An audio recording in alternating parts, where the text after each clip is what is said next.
রাজ্য রাজনীতিতে বড়সড় রদবদল। তৃণমূলের হাতছাড়া এগরা 2 পঞ্চায়েত সমিতি।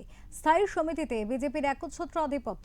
রাজ্য সরকার পরিবর্তনের প্রত্যক্ষ প্রভাব পড়তে শুরু করেছে স্থানীয় প্রশাসন এবং গ্রাম পঞ্চায়েত স্তরে। মুখ্যমন্ত্রীর নিজের জেলা হিসেবে পরিচিত পূর্ব মেদিনীপুরে দেখা গেল এক অভূতপূর্ব রাজনৈতিক পট পরিবর্তন। দীর্ঘদিনের শাসক দল তৃণমূল কংগ্রেসকে কার্যত ব্যাকফুটে ঠেলে দিয়ে এগরা 2 নম্বর পঞ্চায়েত সমিতি নিজেদের দখলে নিল ভারতীয় জনতা পার্টি।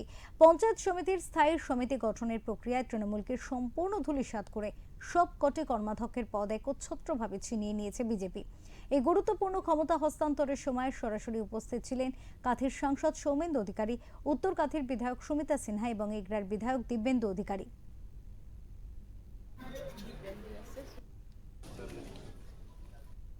পদ্ধতিগতভাবে যা হয় সরকারি নিয়ম অনুযায়ী আমরা অনাস্থা এনেছিলাম। অনাস্থা আজ থেকে 21 দিন আগে হয়েছিল, গ্রহণ হয়েছে। আজকে তার নতুনভাবে স্থায়ী সমিতি, আমাদের সংখ্যাধিক্য বিরোধী দল ছিল না, বিরোধী নেইও, স্বাভাবিক কারণে আমাদের স্থায়ী সমিতি আজকে আমাদের দলের যে সিদ্ধান্ত, সেই সিদ্ধান্ত অনুযায়ী স্থায়ী সমিতি আজ গঠিত। উন্নয়নের কাজকে আটকে রাখা যাবে না। পঞ্চায়েত সমিতি নির্বাচনের আগে থেকেই তারা চালাতে পারছিল না, গাইজোরে দখল করেছিল স্থায়ী সমিতি।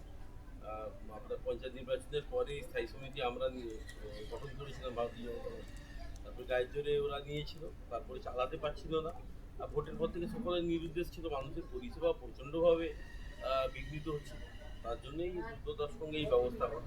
আগামী দিনে উন্নয়নের ত্বরান্বিত হবে। রাজ্য সরকারের মাননীয় মুখ্যমন্ত্রীর নেতৃত্বে প্রধানমন্ত্রী নরেন্দ্র মোদীজির আশীর্বাদ নিয়ে যে সরকার এগিয়ে চলেছে, তার সঙ্গে ত্রিস্তর গ্রাম পঞ্চায়েতকেও যুক্ত করতে হবে। ত্রিস্তর গ্রাম পঞ্চায়েতের উন্নয়ন না করলে তো গ্রামের উন্নয়ন আমরা করতে পারবো। করতে পারতে 90% পশ্চিমবঙ্গ গ্রাম, এই গ্রামের উন্নয়ন করতে গেলে পঞ্চায়েতকে নিয়ে উন্নয়ন করতে হবে।